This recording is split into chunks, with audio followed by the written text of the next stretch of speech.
the series on networks promoting women in energy.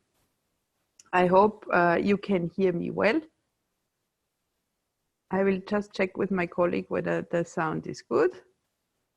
And I'll look forward to the next hour to take you through a series of, I think, quite interesting presentations, and then also take your questions on the different networks so that we can progress.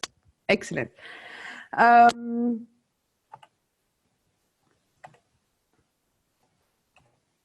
So the agenda for today is I'll start off with some welcome remarks and some housekeeping. I should also introduce myself. I'm Christine Linz, Executive Director of the Global Women's Network for the Energy Transition.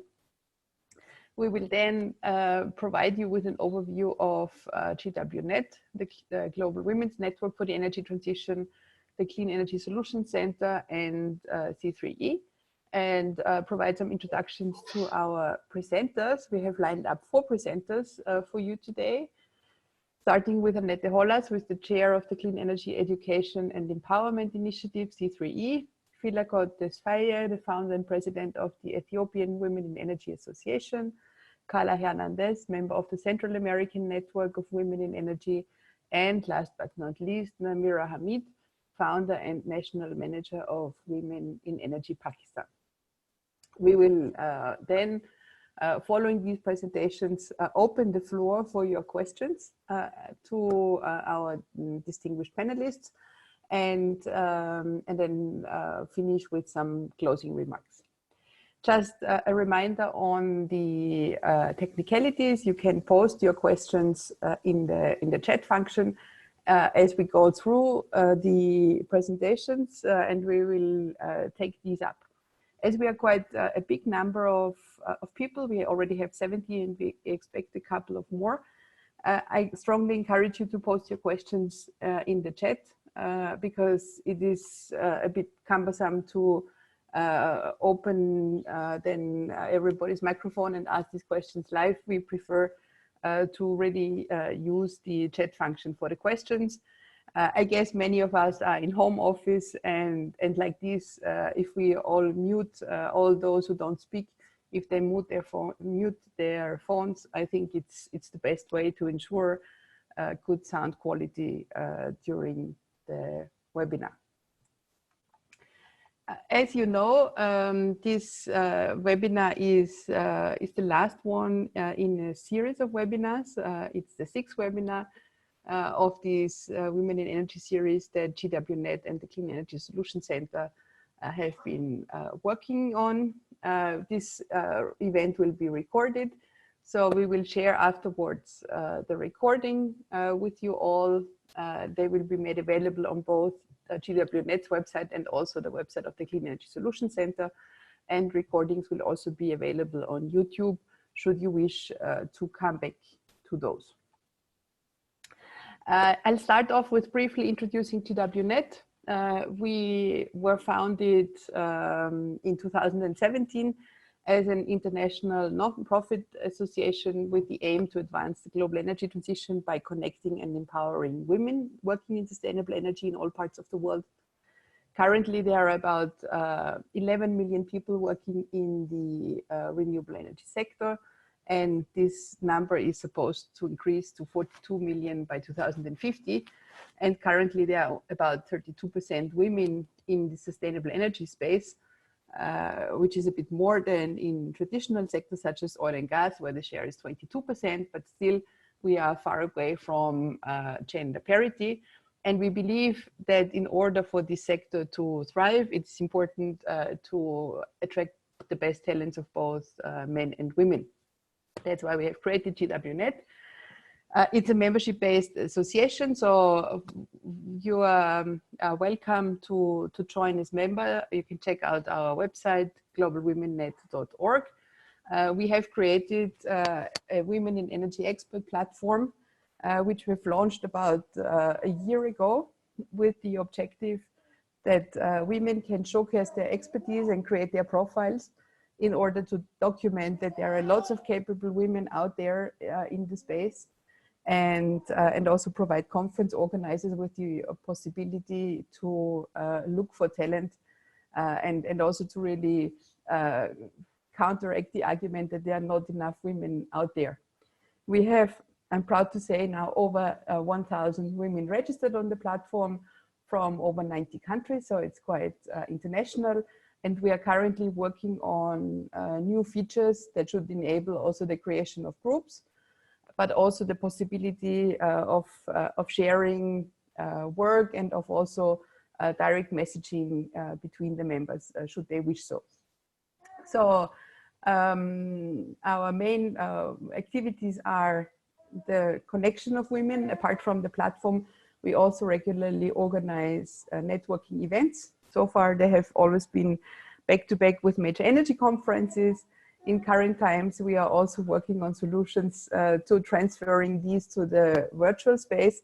And we are currently working on ways, developing ways to also enable some virtual connections among the members, and will be in the weeks to come provide some online meeting offers.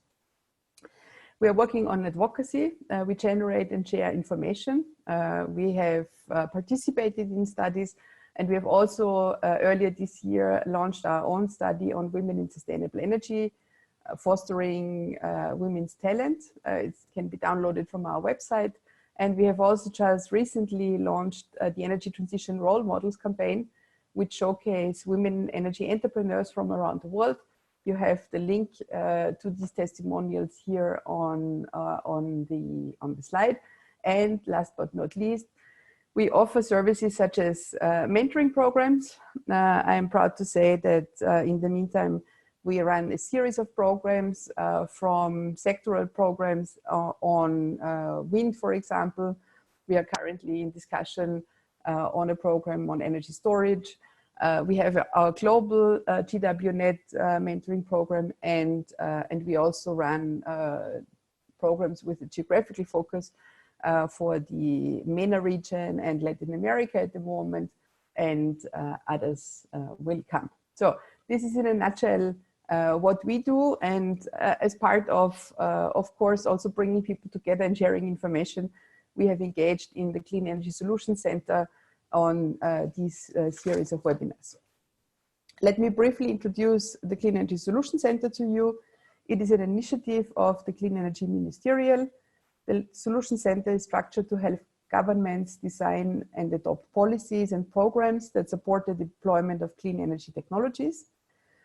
This help is provided through an Ask an Expert technical assistance service, which is offered to governments free of charge and is designed to allow experts to respond quickly to questions.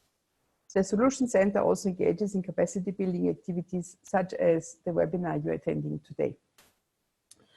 And actually, I'm also pleased to announce the Clean Energy Education Empowerment Program C3E, which I think Annette will go through in further detail. But C3E is also a clean energy ministerial initiative and a technology collaboration program by the International Energy Agency. And it is a multinational initiative working towards greater gender diversity in clean energy professionals, recognizing that the transition to a clean energy future will only succeed if we harness all possible talents. What I forgot to say at the presentation of GWNet is that we don't work in isolation. As I said, we have over 1,000 members from all around the world, but we also have a series of strategic partnerships, and we also collaborate with different regional or national initiatives, as we clearly think that it is important to bring everybody together and to really create a network of all those working in this space. And so this webinar is kind of highlights also some of our partners and their activities. We have invited some of our regional partners to share what they are doing, to give you some flavor of these activities, and then also shed a bit of light on these different initiatives from different continents and basically bring them together. I am now briefly going to introduce our speakers before I hand the floor to them. First will be Annette Hollers. She's the chair of the Clean Energy Education and Empowerment Initiative, which I have already introduced. Annette manages an international team within the low carbon energy sector at National Resources Canada, and has had various positions across the Canadian public service related to energy, environment, climate change, and public health, with a strong focus on international relations. Her presentation will be followed by Philagot Tesfaye, the founder and president of the Ethiopian Women in Energy Association. Philagot is a licensed electrical engineer and founder of On Energy Consult, a service firm that integrates energy efficiency and renewable energy solutions into electrical systems. She has 13 years of work experience in different engineering positions in the construction, manufacturing, and consulting services, consultancy sector, and holds a master's degree in management and leadership. I think Philagot will tell us a little bit more, but I'm very happy to have her on the webinar because she was participating in GWNet's first mentoring program, and it's great to see this initiative that she has created and to learn more about the Ethiopian Women in Energy Association. We'll jump to Central America, and Carla Hernandez, who is a member of the Central American Network of Women in Energy, will brief us about their activities. Currently, she's a technical advisor for renewable energy and energy efficiency in a program implemented by the German Corporation Society, GIZ, in Central America. And she has, for over 10 years, served as communication strategist and capacity building officer working on sustainable development issues such as biodiversity, conservation, political and environmental advocacy, and at digital level, and more recently on renewable energy issues and geothermal power. And last but not least, Namira Hamid, the founder and national manager of Women in Energy Pakistan. Namira works in the nexus of energy governance and development. She is the founder and chairperson of Women in Energy, a professional network. And previously, she was a policy specialist at the government of Punjab in Pakistan at the Energy Department, working on renewable energy and energy efficiency with development partners. So I very much look forward to all these presentations and then afterwards to our question and answer session. And we'll now stop sharing my screen and ask Annette to take the floor.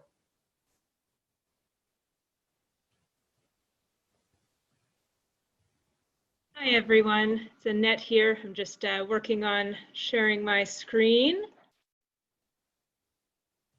There we go. Hello, Annette. Hi, it's great to hear your voice, Christine.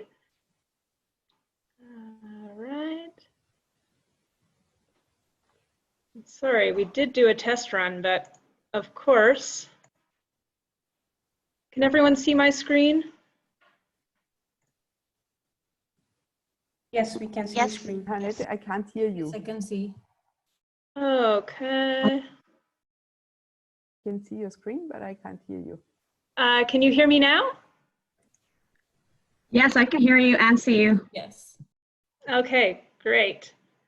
All right, let me just get started here. Hello, everyone. It's very nice to see everyone. Thank you very much, Christine, for that wonderful introduction. I'm really excited to be sharing the virtual stage with such a prestigious group of women. I'm also very encouraged by the real diversity that we're seeing in the participants. I think it really speaks volumes to the importance that we all place on advancing women in energy. So if you just give me a minute here. Okay. So I'm ready to get started.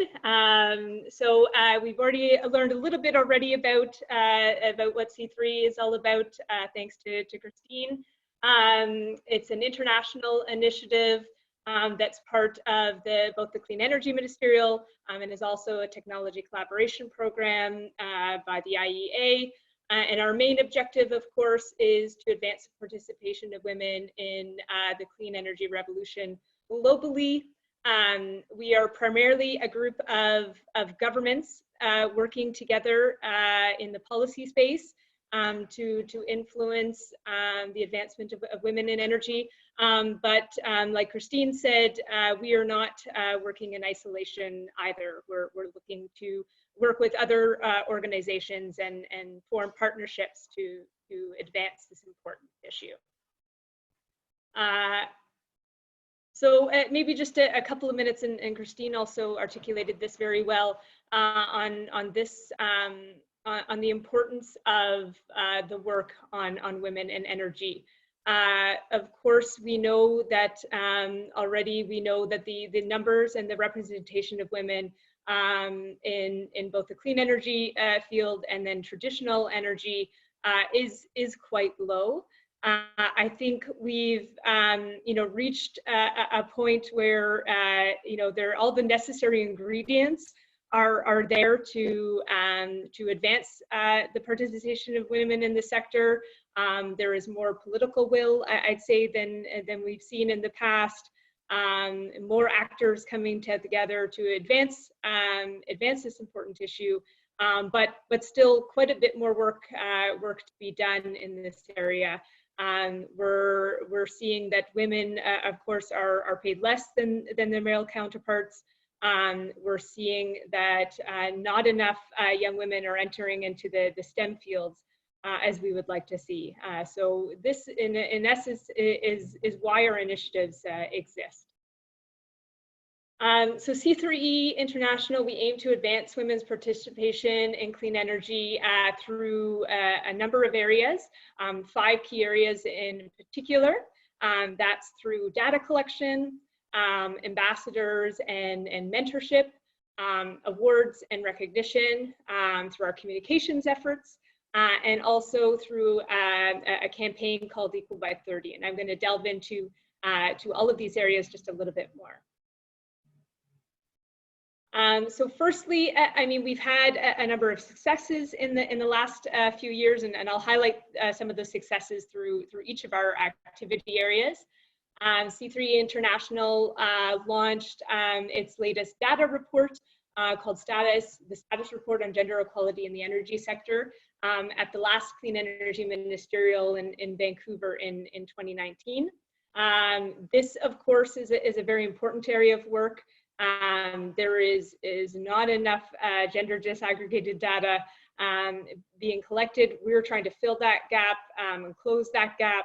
And there are a few other organizations out there are doing the same.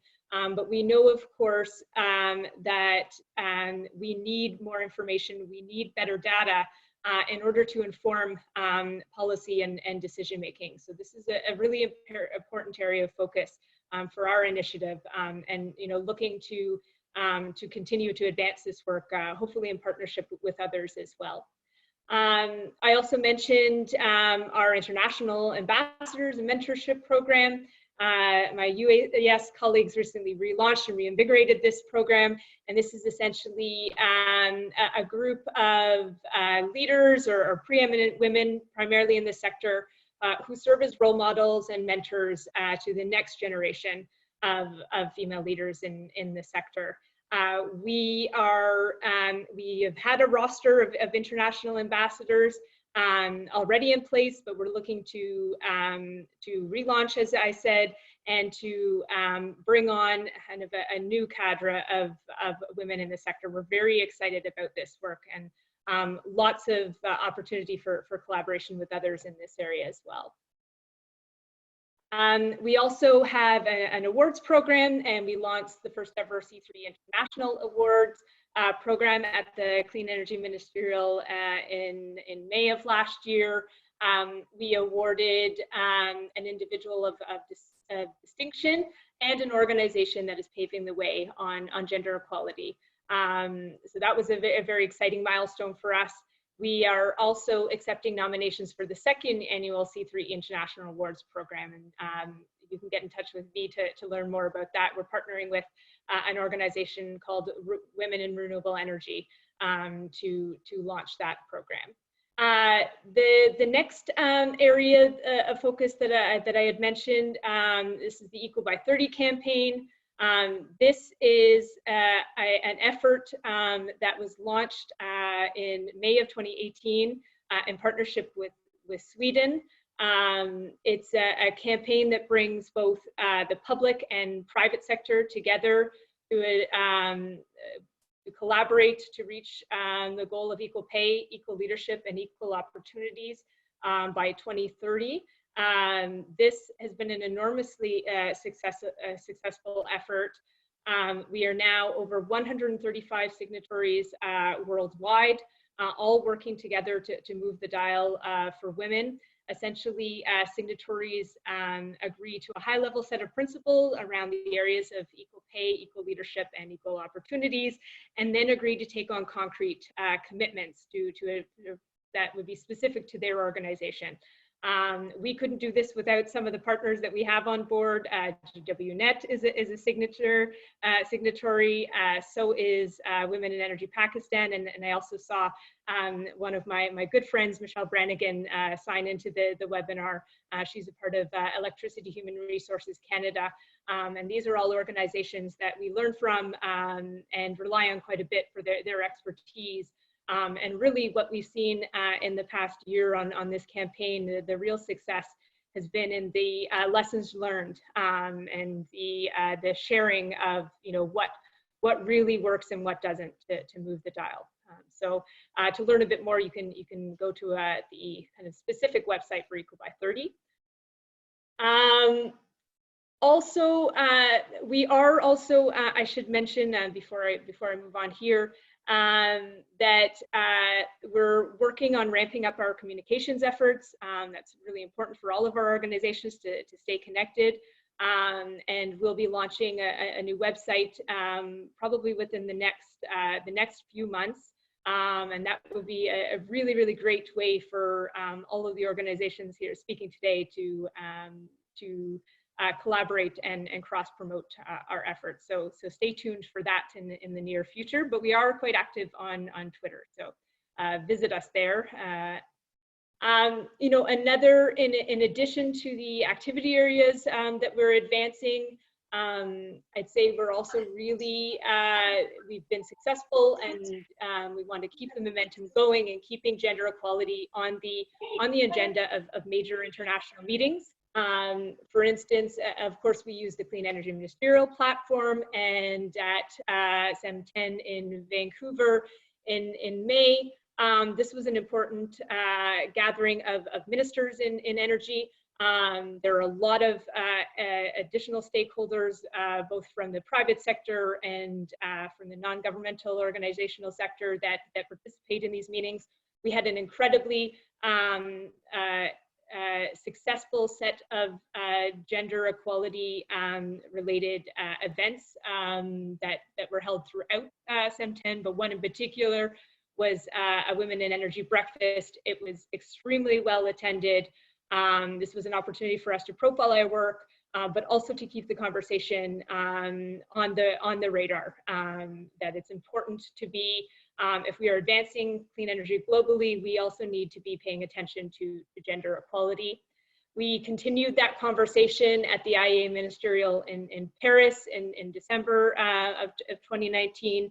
Again, a similar audience, but some new players. So always continuing to use these platforms to reach new stakeholders.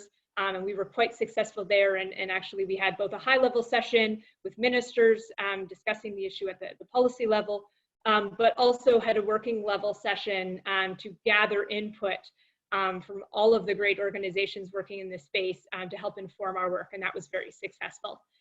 We also, on the margins of what we call our C3 Executive Committee meetings, so these are our business meetings where we meet twice a year to get organized and to advance our work plans.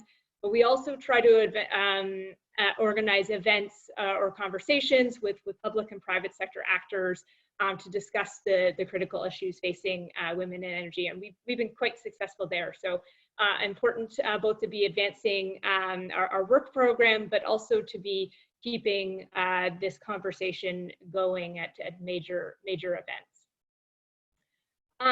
So of course, like any initiative, we're not without challenges.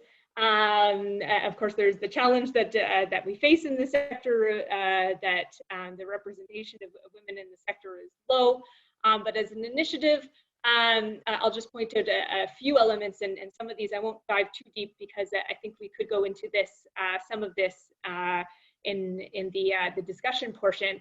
But really, that issue of closing the gap on gender disaggregated data, convincing governments, entities that it is important to collect this information. It doesn't inform policies, and I think there are some areas where some real partnership areas that we could advance in this area. So that's an issue we're trying to crack.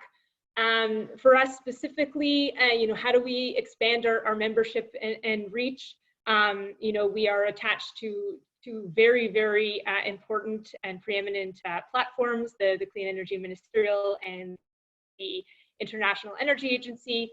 But we are only 10 governments that have signed on, 10 governments strong. All of these governments are very active and take this seriously. But how could we expand that to other governments? I think a similar and related issue is, sometimes we feel like we're preaching to the choir. We have, at our events, a lot of the players that are already active in this space. I think we need to get more policymakers, more CEOs, just more people, both men, women, non-binary people, to be paying attention to this issue. I'm actually very encouraged to see some men on this webinar today. I think it's really, really important. Also, something that we're always looking at are what are the strategic partnerships that we can bring together and leverage to achieve our collective goals. A lot of us do know each other in this space, but I think there's room for all of us. I actually have a strong argument for why we should all be working in this space. I don't think we're duplicating efforts, but how can we work better together to achieve our collective goals? I think that's really possible, but it is a question that I put out there. And then something that we're always trying to crack is, what are the specific actions organizations and governments can take to truly move the dial? I think we're starting to see some of those come out, at least in our space, through Equal by 30. But this is something we're always trying to learn more, because it is our raison d'etre and our ultimate goal. And that's me. We have challenges, but I think the future looks bright. I'm very encouraged by the participation today again, and I'm very much looking forward to hearing from my colleagues who work on the regional platforms. I know that they're doing really great work, and excited to learn more. Thank you very much. Thanks a lot, Annette, for your presentation. In fact, GWNet and C3E are working together. I always think that our initiatives are very complementary. I would always describe them as you being top down from the governments and we being bottom up, really bringing together the women in this space and the organizations. I will, without further ado, move on to our next speaker, to Philagot. And if I can kindly ask you, Philagot, to keep it short, that we have enough time for the discussion afterwards, that would be fantastic. Over to you.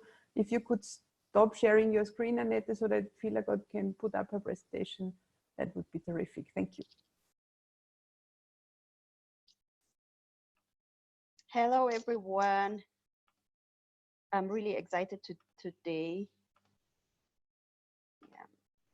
And until Philagot can share your screen, if the participants, if you have any questions to any of the speakers, then please use the group chat function to post them. You can already do this while we go through the presentations, and it will be a bit first come. So those who put in their questions first will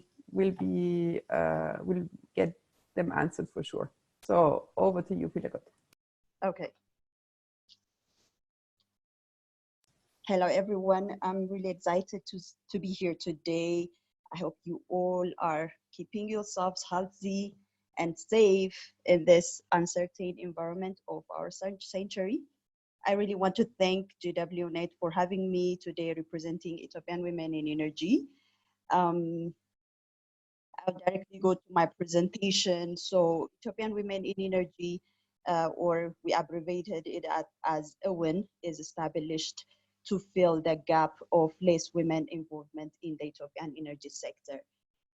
For instance, a recent World Bank study has indicated that only 20% of Ethiopian electric utility employees are female. And even those employees are not motivated to take the next level of responsibility. And when it goes to the senior management level, the percentage reduces significantly. So at EWIN, we are addressing internal and external challenges that cause this gap.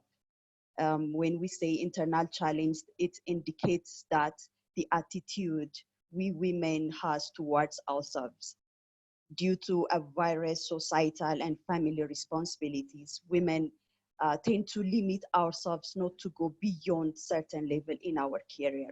And the external challenge is the societal makeup. In our culture, the society itself has created a boundary for women to certain professions, and it's perceived as energy and related fields are ordained for men. And the other need that when it's trying to address is from the beneficiary side. As we all know, women are the major energy users of a community. And in Ethiopia, 88% of energy source is from biomass. And from this, the household sector accounts for 88.2% of the total final energy consumption, which is majorly used by women. And women are more vulnerable due to lack of energy access. So Ethiopian Women in Energy promotes the role of women in the energy sector as change agent and as well as beneficiary. So to achieve our goal and to envision the things that we saw, we have created a platform for collaboration and experience sharing where members interact with each other, come together to collaborate, share stories, and also to engage in discussion. When facilitate virtual and as well as physical platforms, as I said before, this is for networking and learning among its members. So this will help our members for professional growth so that we can bring a rapid change in our society. And we also put light on successful professionals and role models in the energy sector so that others to follow their example. Women in our association, we believe that are in a better position to develop their idea and professional partnership and to bring a significant change in the sector. And also, we believe that they will voice out for the rural women energy access needs.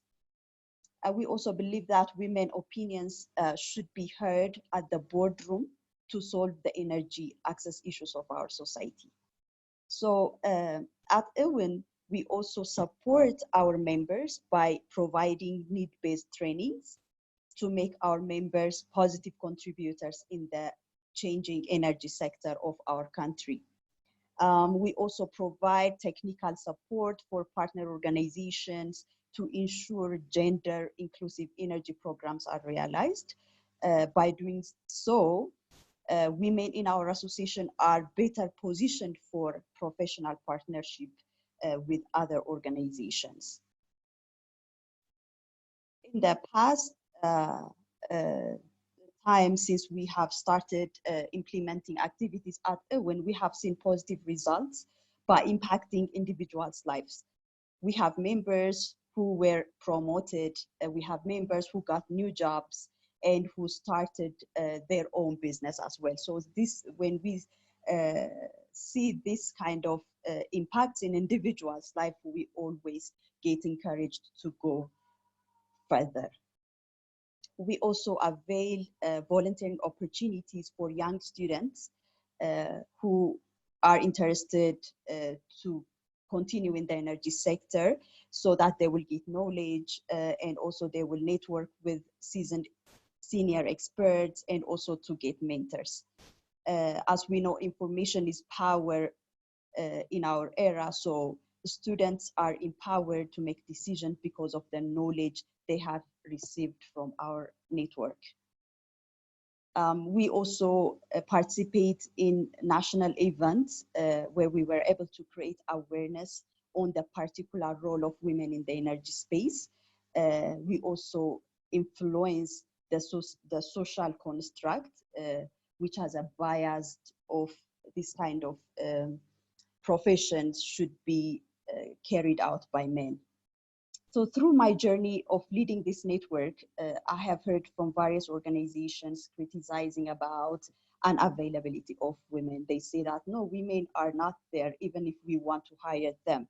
So EWIN is addressing this gap by connecting women experts for corporate and government in the Ethiopian energy sector. So I want to conclude my presentation with this, which I always say this on different events and also for our members. In our culture, we know that women gather for different causes and they bring change in their community. And at EWIN, women gather to design strategies and play a significant role in eradicating energy poverty from our country, as they are major energy users. So we need to decide on our and our children's future. Thank you very much. You're welcome. So you can see, you can get us through social media, and we are there. Thank you. Thanks a lot, Philagot. I think what you have presented is very important. It is important to connect the dots because there are lots of qualified women out there, but they are not always getting the visibility they deserve. And I think the main objective of many of our initiatives is to provide them visibility and connect them with the respective decision makers and experts in the space. Let's move to another continent, Central America, and I'll pass over the floor to Carla Hernandez. And remind you again, if you have questions, don't wait to type them in the group chat so that we can start the discussion after the next presentation.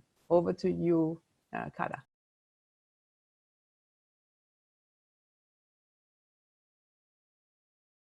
Carla, you need to unmute your microphone. It's still muted, so we can see you talk, but we don't hear you yet. No, not yet. I think there we go. I'm so sorry. There you. All right, give me just a second because it's happening just as Annette predicted. There you go. So good morning, everybody. Greetings from Central America. It's quite early here in this side of the world. I'm happy that it's afternoon for you. As Christine presented, I am Carla Hernandez. I work for the Central American, I am member of the Executive Women Network in the Central America. I'm just gonna give you a small or a short overview of what we are and we've been doing for the past few years. First, I just wanted to give you some data recently and fresh out of the press. This is a study conducted by SECACIER, which is a committee trying to achieve the integration of the different energy networks in Latin America. So for the committee in Central America, they decided to build up and created the first database on what the sector look like gender-wise. And we discovered that it consists, no wonders, of 20% of women, whereas 73% are men. This is the general data. They're working on a better and more specified, even degrading down to how it is made of, or how it consists on a basic level on the technical issues, more operative issues, and also decision-making issues. Some of the women working on our network actually collaborated on the data that was used on this study. But from 2019 to 2020, we now work on a basis of data that would allow us to give us a better approach to how address gender disparity in Central America. So these are the women back in Berlin, 2019, setting up this small network. They come from all the different countries in Central America, and they work, as you also may know, voluntarily, trying to address the issues of gender disparity and energy expertise from where they work. We have decision makers, we have people working or recently out of the work field in energy companies, distribution companies, generating companies, or experts in the field of policy making. Our mission, we seek to integrate multidisciplinary group of women who, through the exchange of experience, generate opportunities to improve competitiveness and innovation in the sector. We believe that this competitiveness and innovation could only be achieved through gender equality and more representation and participation in women in the sector. Our vision is to be a network of professional women that promote leadership and empowerment to generate a positive impact in the Central American energy sector. We focus on 3 areas of work, but we actually have 6 different clusters of work. First of all, we work on an invitation from the network basis. We want to know each one of the members, just as we know members of the family of members of a small company. Somebody can refer to that other person and talk about their achievements and how she or he could add to what we're doing. We do not have currently an open invitation, and however, we've seen the scenario in which we can collect and agree to let more women and men participate on open invitations, but with some specific requirements to fulfill. We have a not so happy experience 2 years ago in which probably these requirements were not met necessarily, and the group went out of the board of capacity and convenience power. So we restructured and we reinvent ourselves, and this is how we see each other growing as a network. Also, the application has to be considered by the core committee, even if it's by invitation. And we also play by the rule of A+1. We try to always bring another woman or another man to the board or to the meetings or to the events, that they are already on board with gender parity in Central America. Our focus right now, and for the past 2 years, has been trying to create networking experience and expertise visualization. Our method has been to strengthen our network through networking opportunities and demanding more visibility of experts, ours and the ones yet to join. We create opportunities to address current gender gaps in the energy sector in our region. We ask and demand to be seated at the table. We ask and demand for opportunities to address these issues in the sector. This is how we manage to participate in major events, positioning our members in the front row as keynotes or organizing discussions and forums.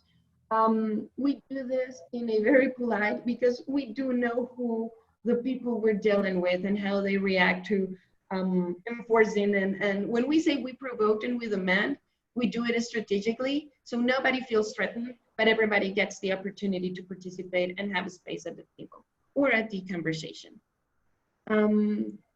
These are some of the events and the pictures that you've seen where we've participated. One of the most important ones was last year's pre-COP 2025, in which we were able to not only address and demand more gender parity within the keynotes and the events that we're covering energy, but also being able to have a space in which we could address directly this issue. And this was done with the assistance of GAZ, SICA, which is the Central American System for Integration, and IRENA. Some of the challenges we're facing right now, we're currently working from the top down, and most of our members already know about gender-related challenges because they've risen from those challenges, and they have to build their careers under those rules. However, we don't want this next generation of women to face them as well. For this, the network needs tools to keep on building, and this is one of the challenges. We do not have the tools necessarily to create this awareness. We've lived it, but we do not necessarily know how to address it in a strategic way in which we could provoke a great change, or a change that matter and that will actually have an impact within the energy sector. From top executive CEOs to employees of the energy sector, the rules are the same, and the message and the deliverance is what may change, and we have to adapt to that audience. So those are some of the challenges that we have: how to adapt the message to each one of this level, how to address gender disparity, not from our experience, but also from data and from the state, the current state the energy sector is on right now. And also, as you may think, own funding. We've been working on creating these opportunities and facilitating spaces and doing it all mostly on a voluntary basis. But we do know that at some point we have to really work on fundraising skills to make this work sustainable. This is the original group of 5 people last year at the GWNet launch, powered launch, where most of the inspiration of the activities were driven from. So we were very thankful for that opportunity, Christine and the GWNet, and we're working on doing pretty much what we set up that spring on a planned basis. We've been working also with the Mexican Network for Women in the Energy Sector, who have been serving as mentor towards the sustainability, the design of the sustainability of this network, and with exchange of other women networks in Latin America. From my side, Christine, this has been a nice pleasure, and I'm happy to report that I believe that Ingrid de Mendoza is also participating in this call, so I will be very happy and more than happy if she's able to also participate in the questions, if there are any. With Perfect. this, I'm finished. Thank you very much, Carla. There are some questions coming in. I'm gonna keep them for after. We'll now immediately hand the floor to Namira. And thank you for taking us through the work you're doing, the excellent initiatives you're doing in Central America. Over to you, Namira, to present us in a nutshell, Women in Energy Pakistan, and then leave some space for some questions that are already coming in. Excellent. Before I start, I just want to make sure that you can see the presentation. Yes, we can see it very well. All good. Excellent.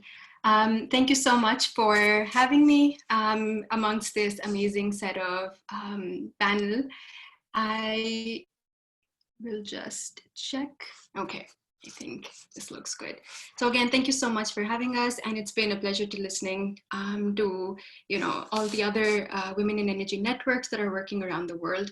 It's inspirational as well as provides motivation for the work that we do in Pakistan. So as a brief introduction, I'm Namira Hamid. I am the chairperson of Women in Energy in Pakistan. So basically, we have a reach of 5,000 female professionals and engineers in Pakistan. We are present in 4 provinces. 1/3 of our members are currently in leadership positions. And this is great for us when we want to create activities in which senior members can give back and share skills with some of the junior, more recent professionals in the energy sector. We were formed in March of 2018 officially, although some of the work to create our network started way before in 2017. We receive institutional support from the government of Punjab in Pakistan, which is really great for the work that we do, because the conversation in 2017 amongst a lot of the women working in the energy sector was that we need a more institutional and a more formal platform for for us women to get together. And initially, honestly, our activities were power lunches, and which is a very informal way of networking with other women. And as we grew over the last 2 years, our activities also became more mature and expanded in what we wanted to give back to other women members of our network. We also have partnerships and collaborations with the World Bank, with GWNet, and also Equal by 30. And I'm glad two of these organizations are in this webinar today. We divide our activities under 5 pillars. Very briefly, the first pillar is STEM education. The second pillar is recruitment of more women in the energy sector. Third pillar is development. Fourth pillar is, retention. How do we retain the women that we now have in the energy sector? And the fourth is policy. So the way that I've structured this presentation is to have more pictures of our activities and to show some of the activities under these 5 pillars. So the first activity that we're very proud of is the female solar training. It's a solar PV training for female engineers. 2 batches graduated each in 2019 September and 2020. Earlier this year. Just the last segment of this training is on pause till the health crisis is, till we know more about the current situation. These trainings are 4 days of hands-on training with local partners. We're very proud to be collaborating with these excellent local partners in Pakistan. One of the ways that we define success for ourselves in how we've structured these activities is that the CEO of the sponsor company, the local partner that we worked with, took a special notice to recruit more female engineers within his own organization. And we're very, very happy to share that 1/3 of the trainees of our September 2019 training were offered jobs within 1 month of graduating. This is great for us and also for the young female engineers and professionals who join our trainings, because what we were hearing back from a lot of them was that they would graduate with engineering degrees or they would get jobs within the field, but it would be very difficult for them to work outside of the premises of their physical office, and they wouldn't get much of a chance to actually be installing solar PV on site. And it was just a vicious circle of they don't have experience and how do they get experience. And this training conceptualized by one of our excellent partners, Rehana Aziz, provides that opportunity for our female members to gain access to hands-on practical experience. The second activity that we're very, very proud of is that we work on converting Manels into proper panels. And this is basically what we do. This started off in 2018 with us proposing names of experts, female experts in the energy sector, to organizers of conferences in Pakistan. It led us to be more ambitious in what we had to offer. And last year in 2019, we hosted the first ever dedicated expert women in energy panel. And there were lots of questions. Do we need this panel? What are we going to talk about? Are we just going to put lots of women on the stage and have them have a conversation? And would people even come to listen to it? And, we were surprised ourselves by how successful this panel was. Basically, the conference at which we hosted this panel, the conference was by World Wind Energy Association in Pakistan. 500 plus attendees were at this conference. The conference was also attended by the president of Pakistan. And our panel, we had expert women, engineers, or working in the development sector or working in the private sector, and also a male champion, as you see in the picture, to talk about how do we get more women in the energy sector, how do we retain these expertise within the sector, and what policy changes are required. And this was the first time that this conversation that we were having in our own little circles was taken out and made public. And which is excellent, because we wanted this conversation to be taking place in front of a newer audience with lots of male members in attendance. And as I already mentioned, we propose energy experts, speakers, and panelists in energy conferences across Pakistan. And we do this by maintaining a database of women in energy in the country. The third work that we're very proud of is policy interventions. So for this, we have been working with the Government of Punjab Energy Department. Their mandate in Government of Punjab that has been established by the government is to have 33% of women on boards of public companies, trusts, and authorities. And it's easy, the first step would be to, have this in an act. But the second step where there was a gap was, how do we place women to meet that 33% criteria? So one of the arms of the Government of Punjab, the Punjab Commission on the Status of Women, who is a partnering organization, with them, the idea was to propose names of women to be placed on these boards. And there was lots of back and forth. We would propose names and then they would be vetted, But at least one success that we had is that one of our members, Ms. Irmina Malik, was placed on boards of directors of the Punjab Thermal Power Private Limited through our work of sort of this matchmaking between expert women that we have in Pakistan and also spaces that we have on boards of companies. Fourth work that we're very happy with is our strategic partnership with the World Bank for We Power, which is a regional network of women in the power sector in South Asia. One of the sort of key takeaways or key aspects of our partnership with We Power is that, there's a great power of collaboration through this network, regional South Asian network, and something that we've been capitalizing on since the first moment of our partnership is collaborating with fellow organizations and hosting joint events within our countries, but also across the region. This is also an area where we want to expand more on, but the point of this slide is to just focus on the power of collaboration within the country and also across the globe.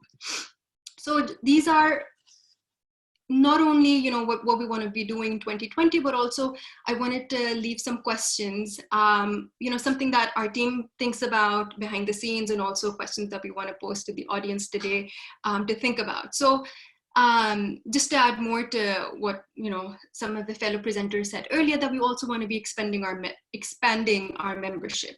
We want to reach outside of the traditional sort of preaching to the choir that we're doing at the moment, and really reach some of the women that might be in the energy sector and who really need the opportunities that we're happy to provide. And we also want to expand more work on data collection and analysis. We are currently in process of collecting data in collaboration with the World Bank, but we want to be expanding more on creating reports and more knowledge. Some of the questions that we think about is, how to get more out of our international partnerships. We have access to amazing networks around the world. And what are some of the more innovative activities or collaborative projects that we can create that would help members in each of the countries? Another question is, how do we engage more with men and male champions? We have a few male champions who support all of our activities and who speak on our behalf in front of audiences, but how do we engage more men in this conversation? And lastly, how do we define success for our networks?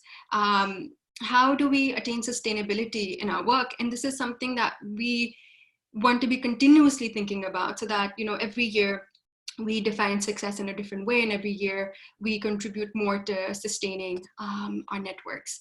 And with this, I thank you, and I leave you with some of the platforms on which you can connect with us on social media as well as email. Thank you. Thank you very much, Namira, for taking us through these, and also for posing these provoking questions. I think we could start another webinar discussing all these, because I think these are elements that all keep us awake at night to how best enlarged networks benefit of partnerships and roll the dice, move the dice forward. There were a number of questions that have come in. I will briefly take them together in clusters to each of you. As we have already reached 3 o'clock, I kindly ask you to be concise in your answers. I'll start with Carla. There were several questions on the data collection efforts that you have been presenting. The question was, will they be repeated in forthcoming years? Are they publicly posted? And do they cover all South American countries in your data? And the survey that you mentioned, does this also assess the individual perception and challenges of women working in this sector? And does it mainly cover electricity or also other sectors?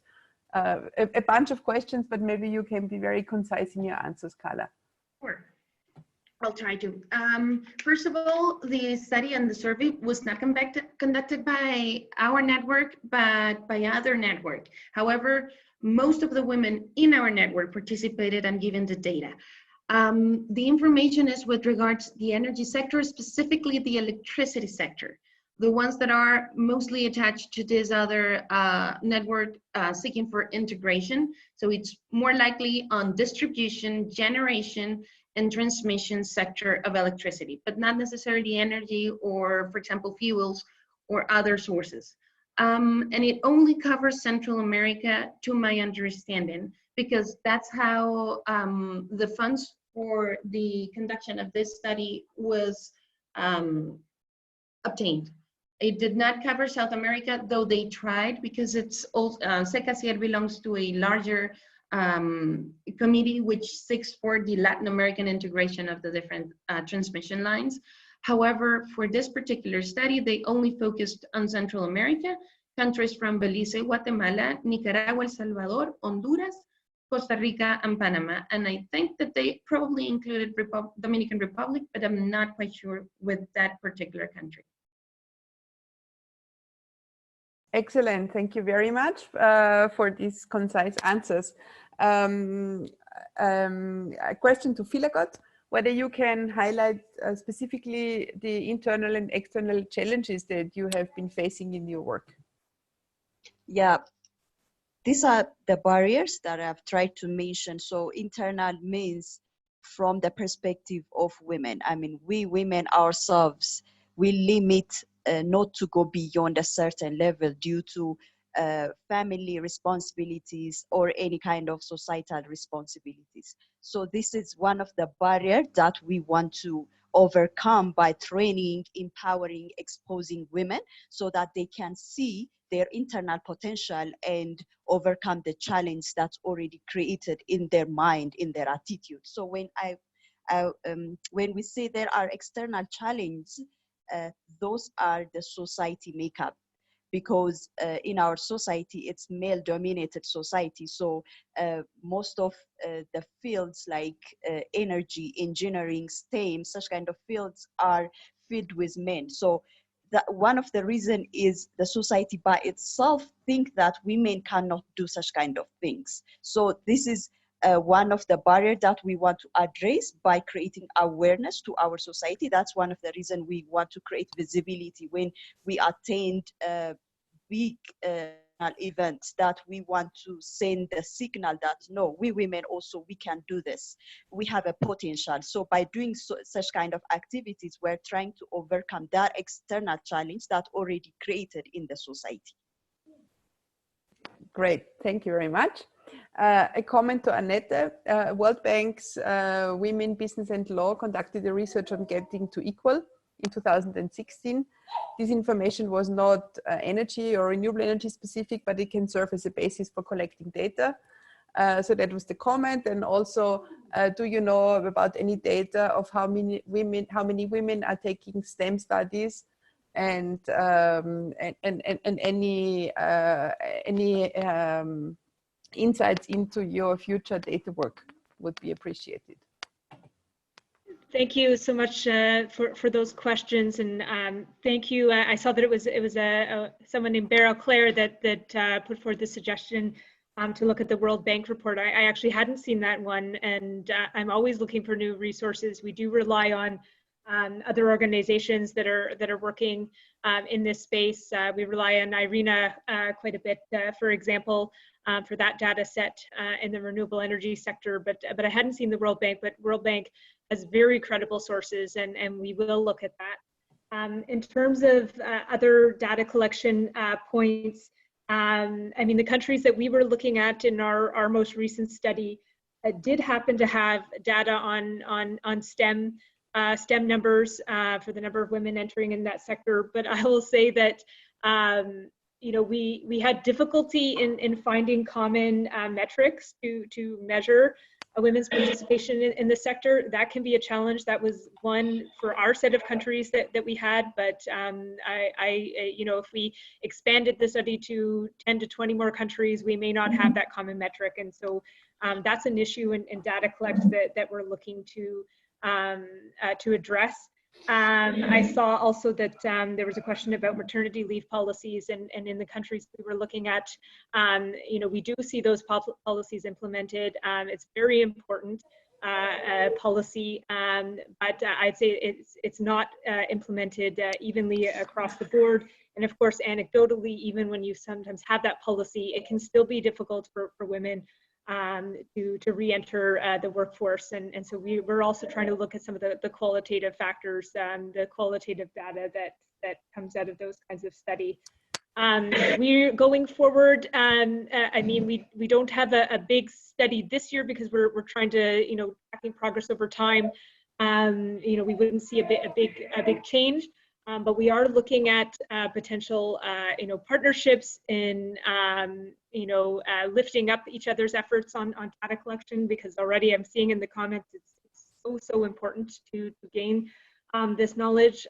We do want to not just look at the numbers, but look at the qualitative side, as I said, and look at the policies that are working in you know, across the board, at what's working and what's not.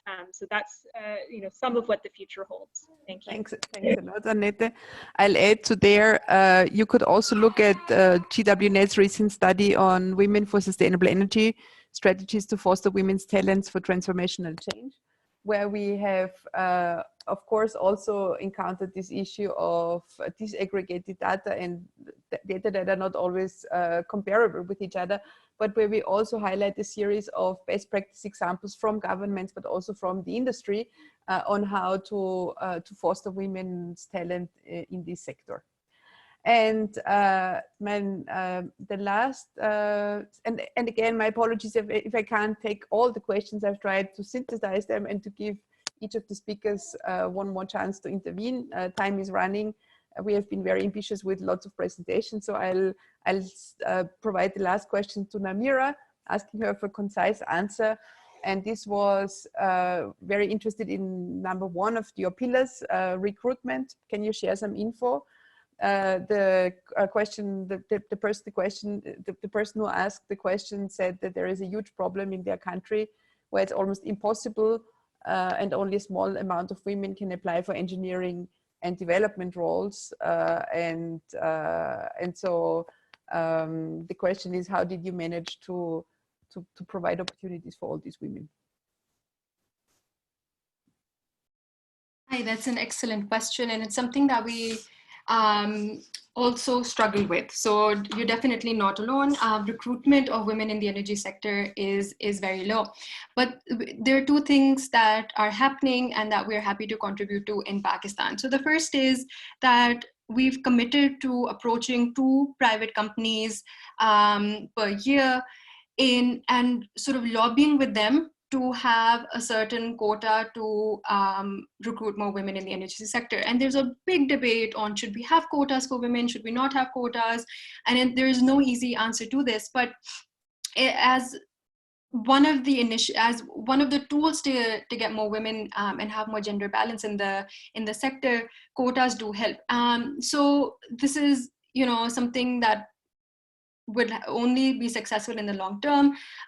One success that we do have is that once we had the solar training for females, it was an automatic sort of ambassadorship or an automatic lobbying that showed the CEO of the company that yes, we need to have more gender balance, and the CEO of the company decided to be more conscious of hiring more female engineers in the future. So this conversation needs to be actively pursued by the women in energy networks in each of the countries, with private sector organizations especially. The other thing that happens in Pakistan is that anywhere that there's a job opening, there's so many informal platforms that exist through WhatsApp, through Facebook groups, through Twitter and LinkedIn that actively share that job opportunity within the networks. And of course, we also try to use our platform to share those job opportunities. But I think the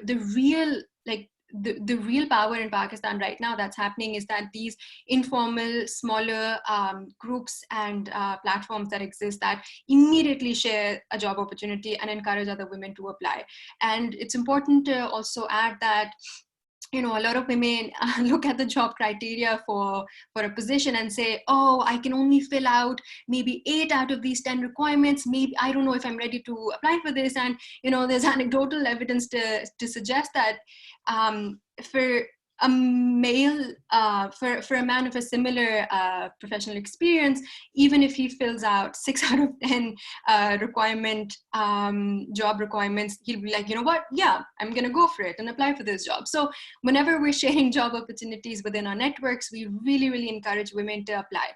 The answer is always no till you apply. So these sort of softer elements of encouraging more recruitment for women and getting more women to apply for jobs has been helping so far.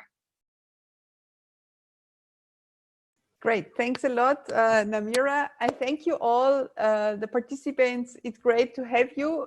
Thank you for your presentations. I think in these times we need some inspiration, and this webinar was definitely an inspirational one. I would like to thank you on behalf of the Clean Energy Solutions Center and GWNet for participating today, the panelists, but also all the attendees. We were proud to have been able to host this important and informative webinar series. And I guess many of us must either attend our duties in home office or run to other, of course, at the moment, virtual meetings. I wish you all the best, stay healthy and stay in touch. And those of you who had to leave earlier, you can always go back to the recording of today's session and check it out again. Thank you very much and all the best to everybody. This concludes our webinar.